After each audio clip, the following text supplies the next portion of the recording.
Председателот на владата на Република Македонија Зоран Заев учествуваше на годишната регионална конференција Градење капацитети и регионална соработка во процесот на европска интеграција на Западен Балкан.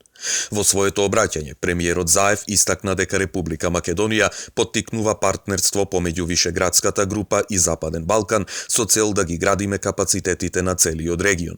Само напредок на сите држави во регионот во евроинтеграцијските процеси може да придонесе кон целосна европска интеграција, а тоа е најсоодветното решение за развојот, безбедноста и стабилноста и на нашите држави и на Европа во целост. Во нашата држава, реформите согласно планот 369 се главната одредница по која што почна трансформацијата на институциите, на политиките и на општеството и ќе се движиме и во наредната, за нас клучна 2018 година, кога очекуваме придвижување и на планот на севкупните евроатлантски интеграции.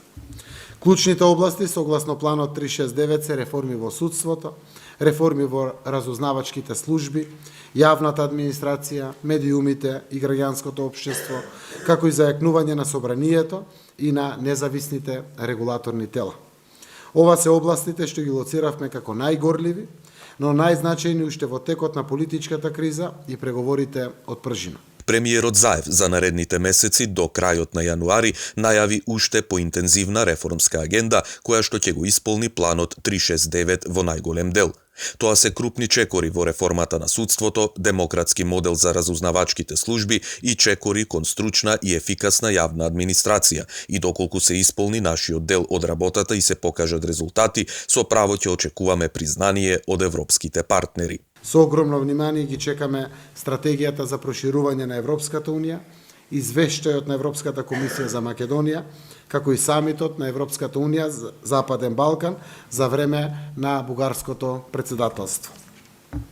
Република Македонија, по завршениот прв круг на тешки реформи, ќе очекува чиста, безусловна препорака за почеток на преговорите со Европската Унија, но и фактички почеток на преговорите со Европската Унија до крајот на 2018 година.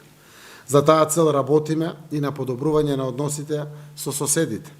Договорот за пријателство и добрососедство со Бугарија е пример за нашата искрена намера. Владата, како што истакна премиерот, отвори инклузивни политики во државата и очекува и опозицијата да одговори на својот дел од обврската и да придонесе во развојот на државата.